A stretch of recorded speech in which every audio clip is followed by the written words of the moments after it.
What up, y'all? I'm JT, Chef Tickles, the Alaskan Sniper. I'm here with your boy Chris Easy, Deuces -1, Chris Evans. What up? What up? We're joined here with our man, Big Daddy, the boy himself, Faraz Sani. What it do, baby? And let's get into it. This is Hoop Session. All right, what's up, boys? What's Welcome. happening? Got a What it lot do? going on today. We're going to be talking change my mind, some hot topics that we're going to try to play devil's advocate and change each other's mind on some key topics. We're going to talk about players who were possibly ahead of their time.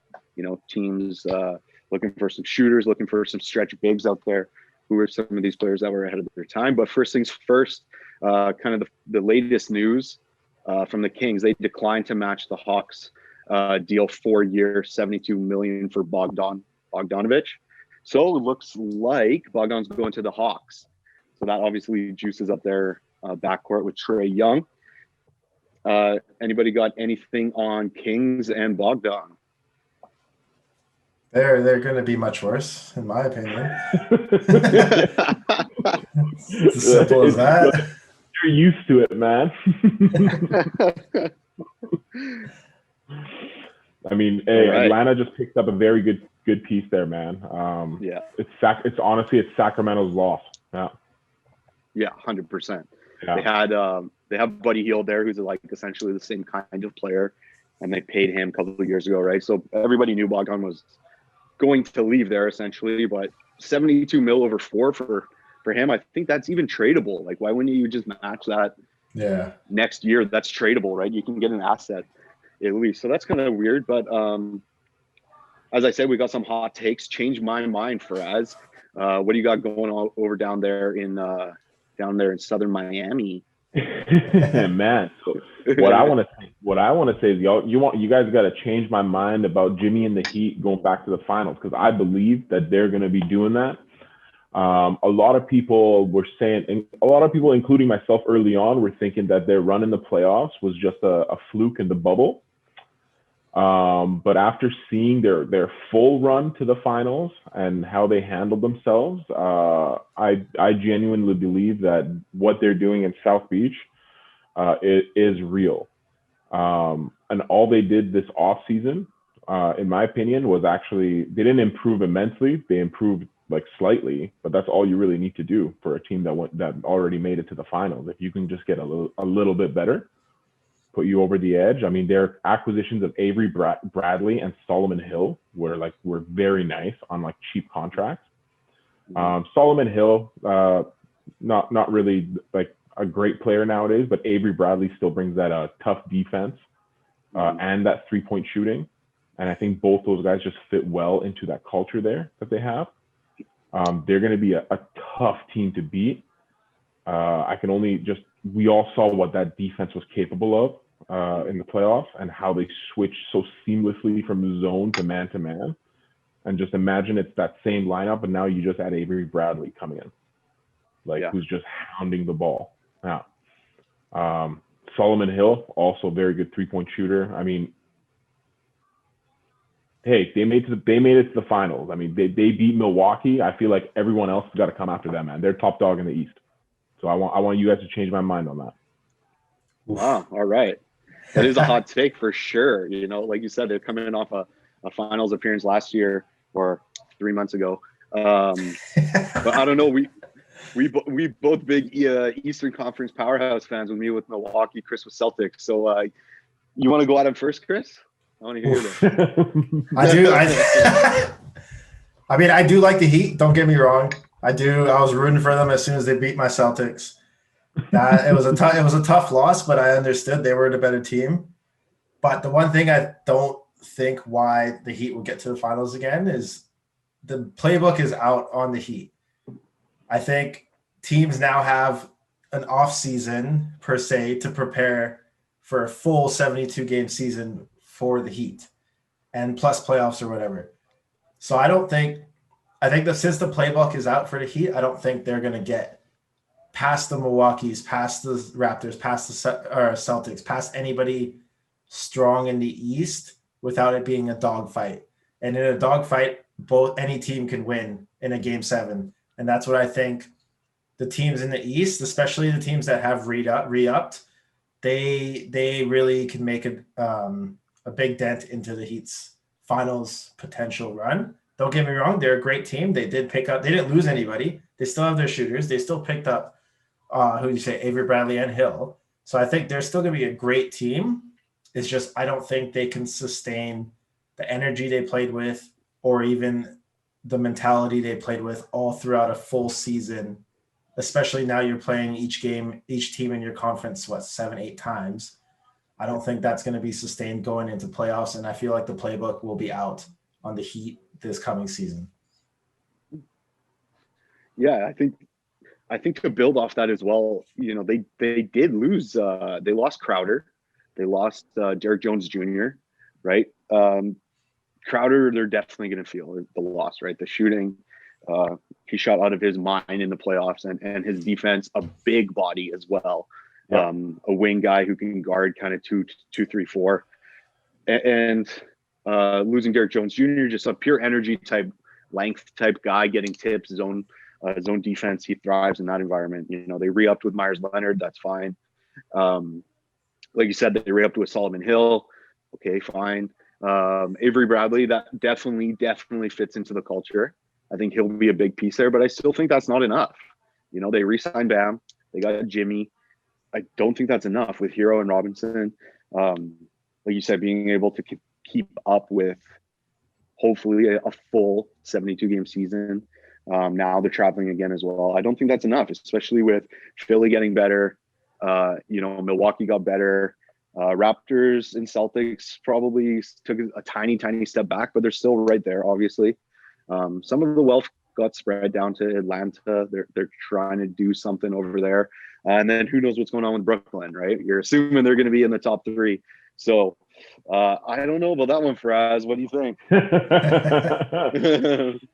Hey man, it's not going to be an easy road to the finals, but I mean, Chris is saying that the playbook is out on Miami, but in my opinion, Miami has a very vast playbook because they don't have that one dude that just goes in. I feel like teams that have that one player that stands out the most, who everything revolves around that one player, they're a lot easier to figure out. I feel like Miami won't be that easy to figure out because there are probably like 3 or 4 guys on the floor at any moment who can get the ball, who a play can be run for.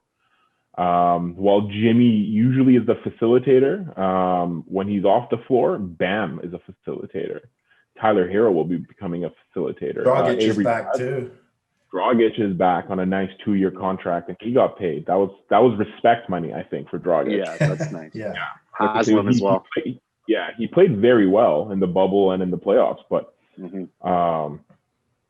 and also his veteran leadership is another thing that a lot of people take for granted. I think he spent the first 2 years of his career under Steve Nash too. Oh, no. Yeah, that's huge. And Jimmy is just a winner. But I mean, the East for once is going to be pretty tough. Yeah. The landscape shift back to the East of power, like other than LeBron and Lakers in the West. I think the East 1 through 8 can put up a big fight in any series against the Lakers and out of West. So I mean, I think you got Atlanta ringing up, you got Brooklyn coming back out of nowhere with Kyrie and KD. You got Philadelphia who got swept in the first round last year or this year. Like you got them ringing up. You got Doc coming back to the East. Like that Eastern Conference is going to be a dogfight every night, I think. Yeah. Yep. And Indiana, nothing's been done there yet either, right? So they have all those guys at the moment coming back to the bonus. Turner, Oladipo. Charlotte got Hayward. Yeah. Exactly. Yeah. So, yeah, a lot of movement. Chris, you wanted to kind of talk about something going on in terms of end of the year awards. So that hasn't been something we have put our predictions in for quite yet. We'll do that closer to the season when we know who is playing on what team for sure, picking MVP and everything like that. But Chris, what is your change my mind topic here? My change my mind topic is I want you guys to tell me that defensive player of the year should start going to more guards than it does just keep big men. You look at the last 10 defensive players of the year. You got Giannis, you got Rudy Gobert twice, you got Draymond, you got Kawhi twice. And then going down from there, Joakim Noah, Marc Gasol, Tyson Chandler, Dwight Howard 3 times in a row. So you look at the last 10 and it's just like, holy, like this is just big man galore.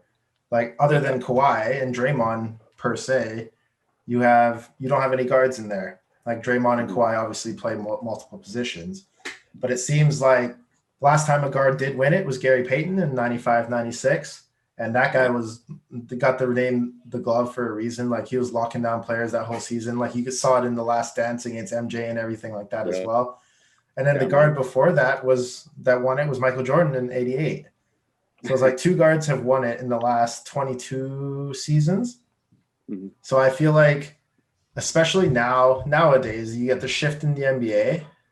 You basically have the shift switching to 3-point shooting as your main option. Big men popping out to threes, shooting threes, offense running through the 3-point line.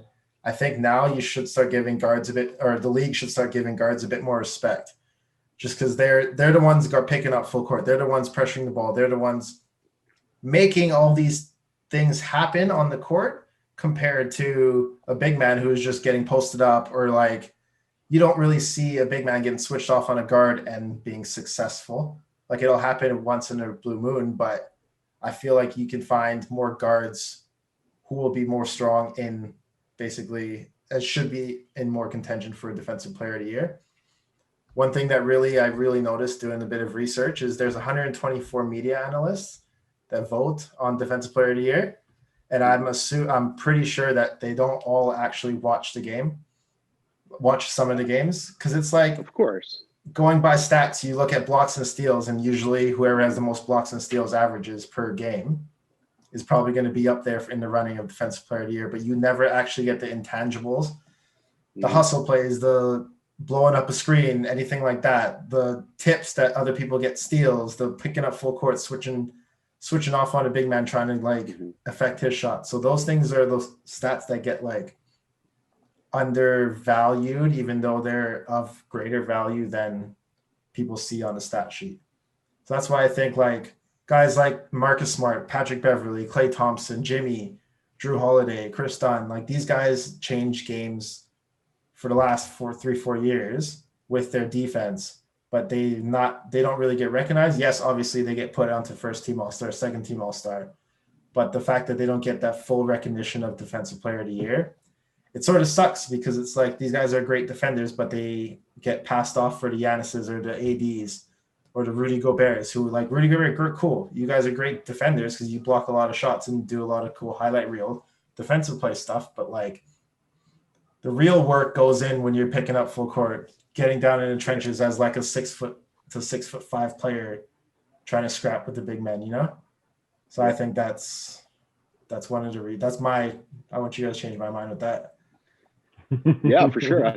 I think you put down a lot of good points, man. Honestly, growing up playing ball, me and Faraz both played the big man role, so we can appreciate that side of the game for sure. But like you said, the game's evolved into everybody's got to develop those guard skills, right? So those little things that you said get lost, Chris, are like you said, taking charges, even forcing the ball out of so and so's hands. So somebody else goes up and takes a shot. So that has nothing to do with that player's defense, but you forced it out of his hands. You made it impossible for him to even touch the ball, right? So those things definitely get lost from guards. I think something that deserves the most respect in that terms is fighting over screens, right? We just talked about Avery Bradley. He's a perfect example. We saw it with Rondo too in the finals, just fighting over screens. Can you imagine? And somebody's 2/3 taller than you, 6'11", yeah, exactly. You're running full speed through Steven Adams. 100%, I agree. But to play devil's advocate with the big man, right? He's there for a reason. He has that specific body type that the team needs, right? So if you have your top guard defender pressuring the ball, he knows that he has help side behind him, right? He knows that defensive rotation is there, so he can go for those steals. He can go for those tips. He can try to take a charge at half court, something like that, because he knows on the rotation, hey, it's your job to be there for the help, right? You know what I mean? So if the big guy can go up and challenge, that's his job. He's like, fuck, man, I have to block this guy, or else I lose my job, right? Like, this is why I'm on the court. Rudy Gobert's not on the court to get buckets. Rudy Gobert's on the court to protect the rim for his team so that those guys can go out and play hard D on the wing. And, you know, for us, you being the fucking Glen Eagle talent big man prototype, you know, shut everybody down in the post, can't move this guy. What do you think about the big man over guards getting favoritism in the defensive player? You know what? It's always been that way, that the big man will get more recognition defensively. It's just how they impact the game. It's the media likes that narrative as well. I mean, yeah, it's like David versus Goliath, right? When you have that big dude in the middle who's always somewhat a little athletic too, like they love playing that up. But I think Chris is onto something, and I think the NBA is going to start trending towards what Chris is saying. I think slowly we'll see these awards, because when I'm looking at that list, and this last 6 years the awards were given out, apart from Gobert, it's been Kawhi twice, Draymond, and Giannis, and I don't really consider Giannis like a big. I feel like they're in that hybrid, like forward. Wing player. Giannis doesn't play like a big. Yeah. And Kawhi is definitely not a big. Draymond is an undersized big. I feel like you will start seeing more of these hybrid, like what we used to call the three, you know, like in that three position, that small forward, like these types of players start to get Defensive Player of the Year awards, because I feel like players in that position are the most versatile defensively. Like Kawhi can guard 1 to 4, not all fours, I would say, but a decent amount of fours. Yeah, he can guard small ball very nicely up and down the court. He can guard point guards very nicely if he really wanted to. I truly believe he could pick up full court if he wanted to. But he's also very smart in how he moves, and he's obviously got freakish long length. Yeah. But I don't see it, you know, being absurd that a guy like Marcus Smart or a player of that type, of that caliber, begin to gain recognition. I genuinely believe the NBA and the fans are trending more towards it. The big man is starting to lose the glamour that they used to have. Yeah, exactly. It's almost expected, right? What, you're 7 feet tall? Like, of course, yeah. Yeah, and like one thing on that point, I'd say we should basically talk about sorry, I'm tripping out right now. It's basically a sign of respect for the little men who guard, say, like the LeBrons, and basically all these guys are just calling for screens to switch off of them. I think that's a stat or just a visual representation of this guy's a good defender. I don't want him guarding me. So like when LeBron's calling for somebody who has a weak defender on them to give him a screen so he can go one-on-one against him, which is basically the Lakers offense this entire past year. And it's terrible to watch, but I think that's going to be, it works, but I mean, it's such a bad offense to watch, but like, I think that's the ultimate respect for a defender, is when a player of LeBron's caliber is like, come switch guard so we can switch off so he doesn't have to guard me. Yeah, that's a great point, man. That's such a great point, especially somebody like LeBron, like you said. Just something that popped into my mind as well, you know, a little bit of foreshadowing, maybe, you know, Iguodala getting the finals MVP, right? That year where Steph kind of shit the bed and LeBron shut down LeBron to average like 40. But, you know, he stood out. He got that recognition as the finals MVP because of his defensive efforts of slowing LeBron down. So again, I don't know if you consider like Igu a guard per se, but he's definitely in that, you know, wing type player. So two good ones there for sure. Faraz, you had Miami and the Heat there in the Eastern Conference. I'm going to take it out west and kind of give a hot take that I've been brewing lately with the moves that have been going on. Robert Covington going to Portland.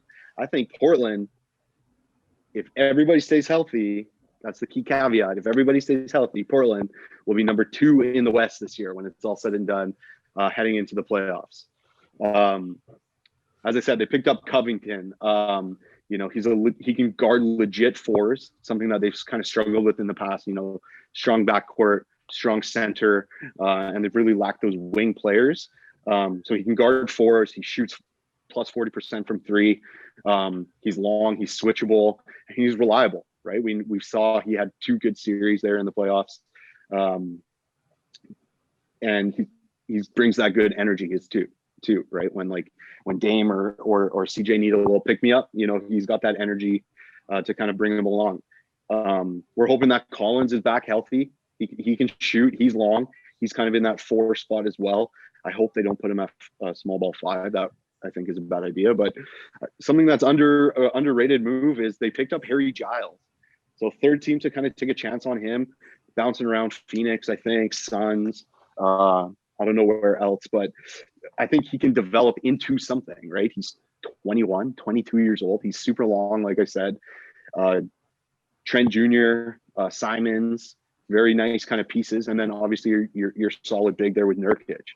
When he was healthy there in the bubble, he fucking dominated. Like he was giving Lakers problems. He couldn't guard anybody, but he was giving them problems on the offensive glass. They still have that Wenyen Gabriel kid. He looks good. We talked a little bit earlier. They picked up Derrick Jones Jr. and they signed Rodney Hood, who's healthy off that Achilles injury. So they got a lot of nice like wing players, like we were just talking about. Those like 2, 3, 4 guys who can all switch, who can all play D, pick up the best team's guard. So Dame doesn't really have to do much heavy lifting on the defensive end, and kind of get the fuck out the way.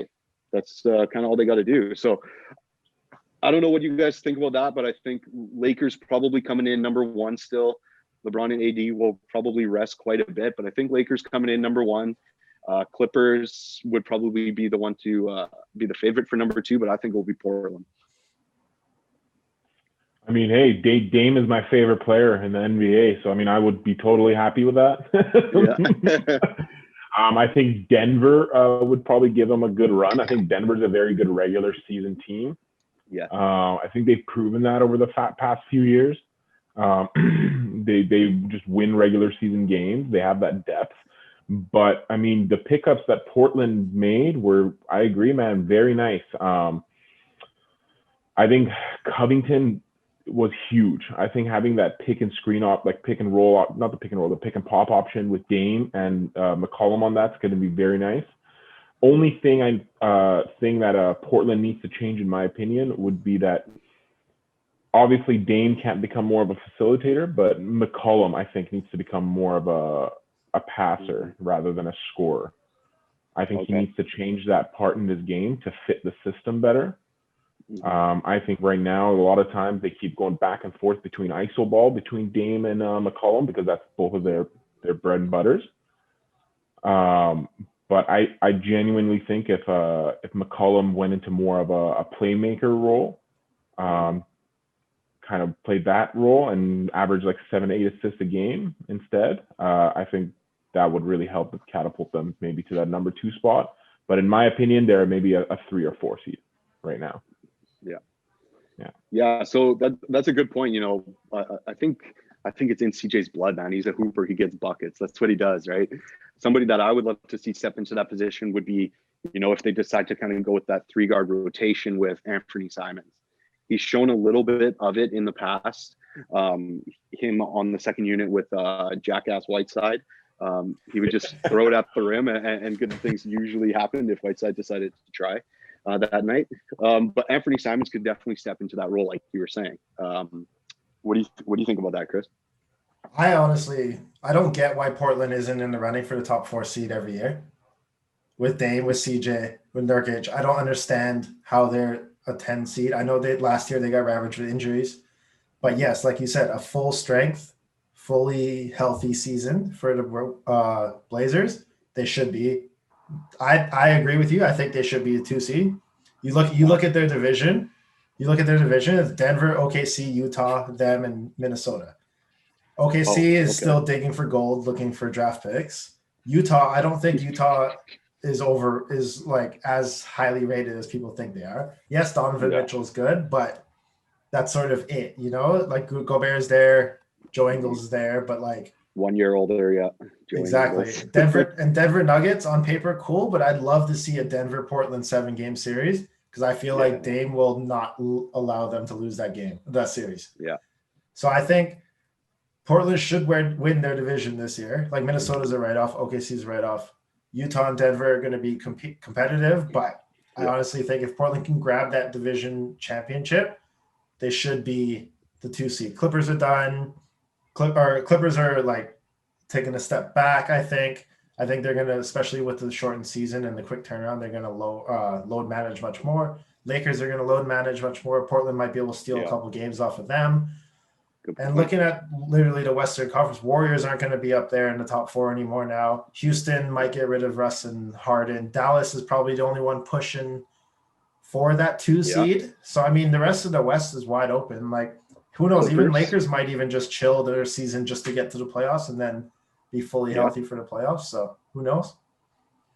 Yeah, good point. Yeah, good points all around. I think staying healthy is the key, right? They dropped down to that 10th seed because Nurkic was down and Collins was down, and somebody we haven't surprisingly brought up yet, Melo.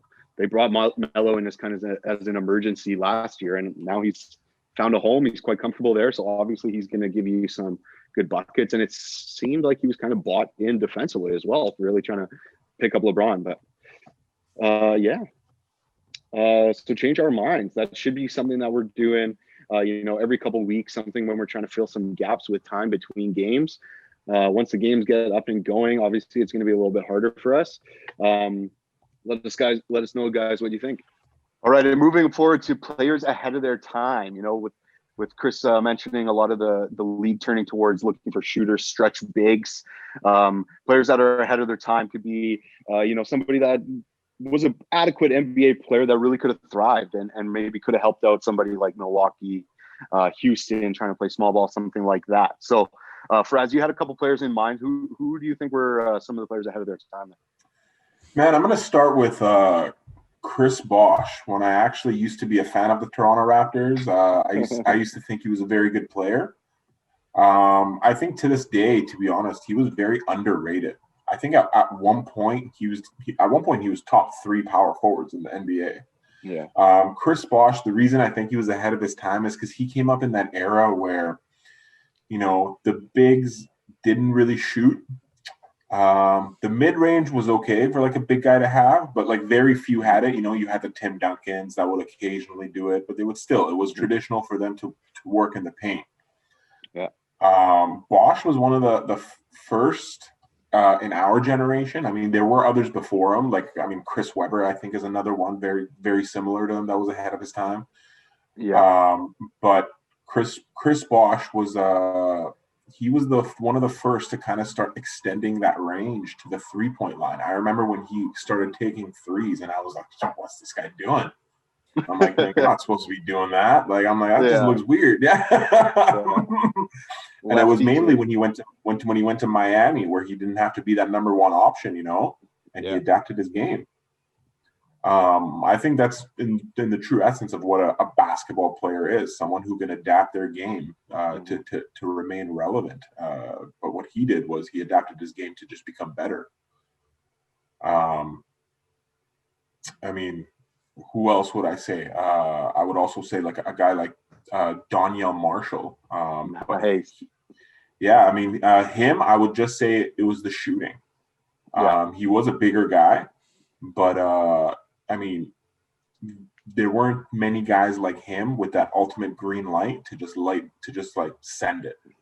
Yeah. I'm pretty sure I don't know if he's still tied for the record for the most threes in an NBA game, or he's second now. If Steph might have broken, he had 12 threes in a game. I'm pretty sure him and Kobe. I think Clay broke that record. Clay broke it. There you go. Yeah. Yeah. So it's crazy to think a guy like Donyell Marshall held that record for the longest time. Yeah. Apart from that, man, I would say white chocolate, man. My boy Jason Williams. Mm-hmm. Straight up power, man. I think he was ahead of his time in the sense that look at the handles. I mean, everyone talks about today's game. There's a lot of players that have handles. There's a Kyrie, Steph for sure. I'd say even like John Wall, all these guys, they got like nice handles. Yeah. But I mean, not many guys in the 90s and early 2000s had handles like that. And if you like, and Right. Jason Williams, it was just, man, I go watch highlights still to this day. Oh man, that one pass in the All-Star game where he went behind the back and banged it with his elbow. What? Everyone knows that. Yep. And it's just like, and I'm pretty sure he said like he came up with that like on the fly. Like, wow. I'm like, that's nice. Yeah. Boss moves. Yo, Faraz. Boss moves. Faraz, where would you like to see somebody like a white chocolate Jason Williams on like in today's league? What team? Where would I like to see? Ooh, that's a tough one. I would love to see one on the Lakers, man. I would just because I would love for it to be the Lake Show, you know, like like that one guy who just makes it even more exciting because you already have LeBron and AD, and that's already exciting basketball. Yeah. Just imagine adding a guy like that into the flare. Yeah. Good point. And in respect to Chris Bosh, I actually just recently listened to him on All the Smoke with those guys. And he had a great insight into actually like the game evolving into like what you were saying, turning him into a shooter. He was describing the moment where like he would find himself, his trainers would find himself kind of pushing him from that elbow out towards the three, college three, extending it out to the NBA three. And he said exactly that, you know, going to Miami, having to adapt his game was really what pushed him. But he always said that he struggled in the fact you said he was underrated. He always said he struggled with the fact like trying to chase Braun, trying to chase D Wade and be like respected as one of those guys, right? He, like you said, he commonly got forgotten. It was the best duo in the league, not, you know, the big three kind of thing. So Chris. Unfortunately, it's not his fault. It's like he came from leading a franchise in Toronto. And I guarantee you there's probably, at that time, there were probably another like 10 to 12 teams at least, where if he went on, he would have been the guy. Like, without a doubt, he was that good, in my opinion, that in that time, like he could have done that. But when you're with arguably one of the greatest players of all time, and another guy who people say is the second best, like, or the second or third best, like, shooting guard after Jordan and Kobe. Yeah, like, and he's already established as like the team leader there too. And he already had a ring. Yeah, exactly. He already proved he can get a ring with an older Shaq, obviously, but he proved he can get it by averaging like 35 plus points in that finals. Yeah, unheard of, huh? Unheard of, Not unheard of, but Bosh, unreal. Yeah, Bosh actually brought that up too. He's like, damn. From the same job, these motherfuckers are winning finals. He's like, we're barely making the playoffs. It's like third year in the league. This guy's got a fucking MVP. So winners, funny, man. Yeah. Winners. Chris, did you have any thoughts there on Faraz's three, or did you possibly want to jump into your ahead of his time? I think for Jason Williams, he'd be really fun to see on like a Dallas Mavericks team. You got him running pick and rolls with KP, and you got him running with Luka, basically. Give it a little off ball, or give a little release the pressure off of Luka and everything like that, just to like have a real point guard on. And I think that can be like the next like greatest show, like the next Lake Show type of thing, but in Dallas. Right. Yeah, that backcourt. Yeah. Wow. But like the guy I was thinking of really is Michael Redd. One of the dirtiest 3-point shooters back in the early 2000s. Unreal to watch him shoot. Weirdest form. Like, I can't really talk, but weirdest form. Just, it was like behind the head kind of thing, just launching it. But the thing, going through his stats and everything, man, he was a 38% shooter, but he only shot 4 threes a game. Wow. That's crazy, actually. He only attempted 4 threes a game. When you think back, like think in the NBA now, like everybody in their dog averages 4 threes a game, you know? And like I have a couple stats here to roll off. Like the top 50 shooters in the league this season shot 39% and above. Yeah. Whereas Michael Redd, in one of his top seasons, he shot low 40s maybe. So there's not that much of a gap. And he was one of the best shooters in the league. So, I mean, even nowadays, Giannis shoots 4 threes a game. So you have a guy named Michael Redd, and you insert him in a 2020 roster. This man's putting up – Harden put up 12 a game this season. You put Michael Redd in that roster with that clip, fuck, man. Yeah. You can get him to shoot 10 threes a game. He's going to hit 4 to 5 a game consistently. Yeah. So I think that's probably the guy who is way ahead of his time. And, like, nobody really thought of the three back in 2003, 2004. Like, that was, like, big man, Shaq, bulldoze it in, like, play up, pick and roll, play a triangle offense, mid-range jumpers. And, like, the highest shooting, 3-point shooting team, that's Red's All-Star season, was 23 a game.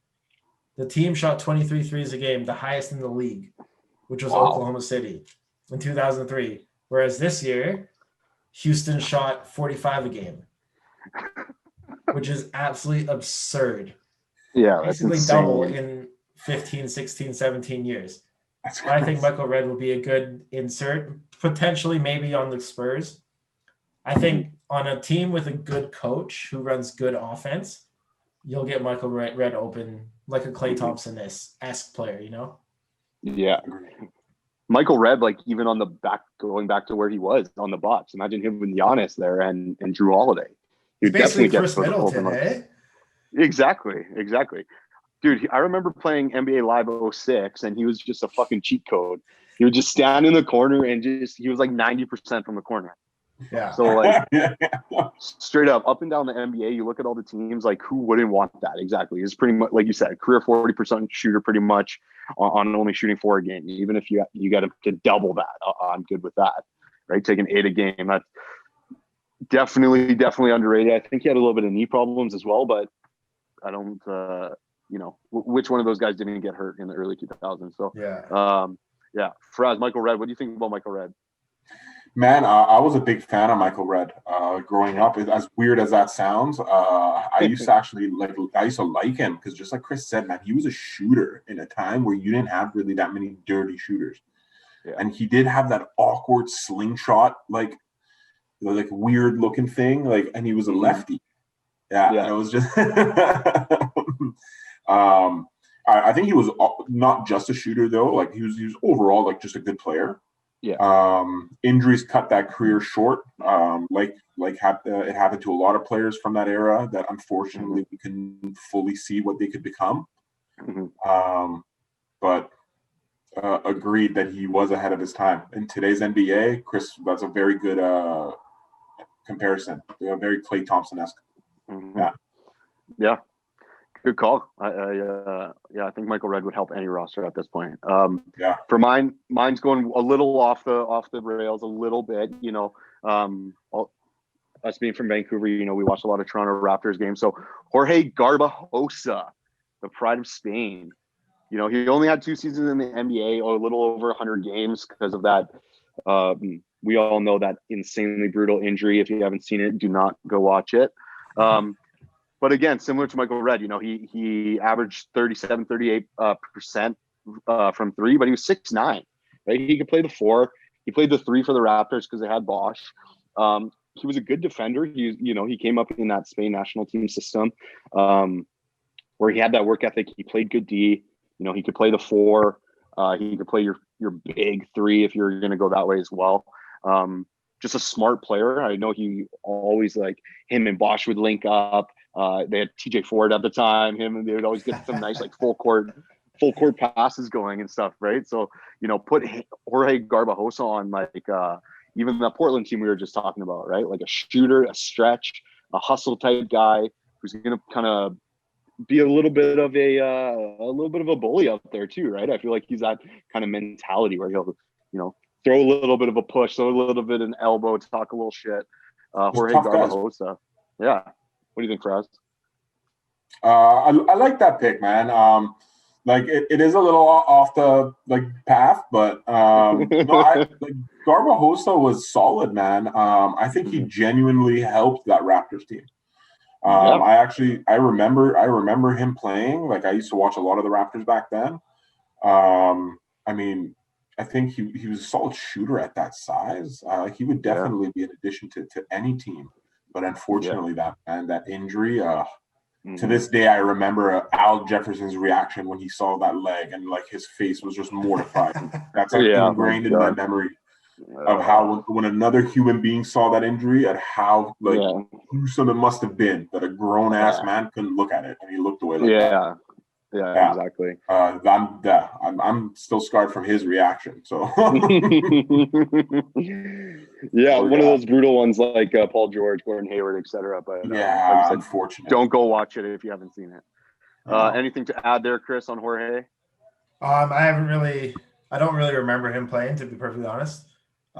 Fair enough. Don't really from what you have said. It seems like the stretch fours back in that time weren't appreciated as much as they were now. Yeah. Like you'd love to have a stretch four nowadays, but back then it was like if you can get a 4-man who's bangs on the block or plays high-low game or anything like that, that was the one everybody was going after. Nobody was paying any mind to any stretch fours. Like, oh, cool, you hit a couple threes, but the team, like I said earlier, the team isn't shooting many threes a game anyways. So it's sort of like a wasted shot. Why are you getting the 4-man to shoot a three? Exactly. I feel like he would have thrived in this, barring no injury as well, right? Exactly. Yeah. Yeah. Great stuff, guys. Anything else to add there? I think one thing, what's the opposite of ahead of their time? Like beyond their years kind of thing? Before their time? Before their time, maybe? Yeah. I think one thing that just popped to mind as we were talking, like Faraz, you were talking about Chris Bosh a bit, is Junkyard Dog. Do you remember him? Yeah, I do remember him. I honestly think if he was playing like in the 80s, early 80s, like Jordan era, Bad Boy Pistons era, he would have thrived. Would have been good. But I feel like if you put him in now, in the era nowadays, he'd be fouled out in the first 5 minutes or he'd be suspended every other game. So I think that's one player who played in like a good time period, but if he played like a decade earlier, he would have been thriving. Yeah. You don't think he would be like a Draymond today? I think he's too aggressive to be a Draymond today. Mm-hmm. I think Draymond takes kicking people in the nuts for like a year, man. Well, yeah, that's how LeBron got that championship. Yeah, he cost the championship. Fuck out of here. But yeah, that's I like that guy a lot. It's like a meta world piece as well for me. You know, he kind of did come up in that era, but near the end of it, right? Like he came up with kind of like Reggie and like the end of Jordan and stuff. If he would have come up maybe like in the earlier 90s and late 80s, meta probably he still had a very good career and he did well, but obviously he let himself get himself carried away. So yeah. Thanks for stopping by to Sesh with us. If you like what we're doing, like, share, subscribe, tell a friend, tell your neighbor, tell your dog. Peace.